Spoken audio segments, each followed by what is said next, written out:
បងសូមស្បត់ថាចាប់ពីថ្ងៃនេះទៅបងឈប់ខូចបងឈប់ក្បត់ឈប់ធ្វើបាបចិត្តអនឯងអនឯងយំក្រោយបើបងក្បត់អនឯងទៀតមានស្រីទៀតអនឯងយករូបថតបងដេកស្រាច់យកទៅខំចង់មនុស្សស្រីម្នាក់ដែលទៅឆ្ងាយមនុស្សស្រីម្នាក់លួចបែកកាំពីឆោតឆ្លាតបងទួតយំរឿងរ៉ាវកន្លងបងមិនល្អគឺឲ្យរូប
Mr. Rack, Feat the Limited Team. ឈប់តោឈប់ឡានឈប់បានតែបើឲ្យឈប់ផុសវីដេអូឈប់បានទាំងហូនអើយ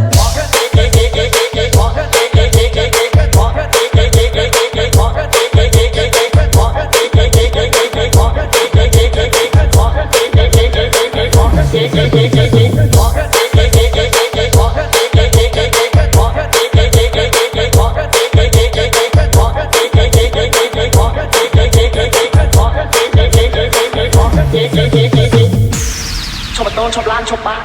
តែបើឲ្យឈប់ផុសវីដេអូឈប់បានទាំងហូនអើយ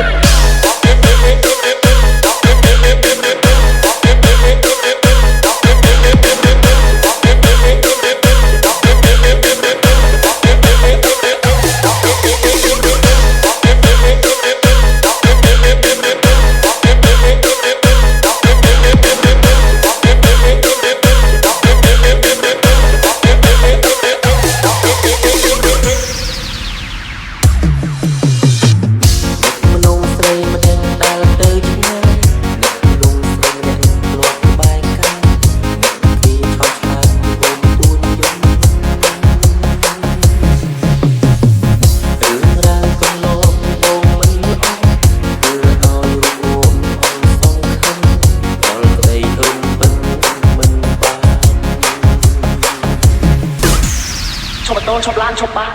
តែបើឲ្យឈប់ផុសវីដេអូឈប់បានទាំងហូនអើយ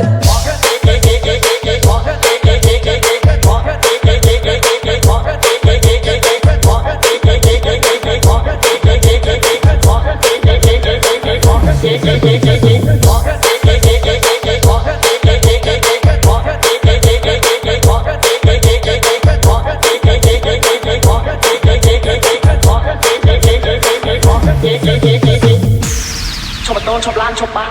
តែបើឲ្យឈប់ផុសវីដេអូឈប់បានទាំងហូន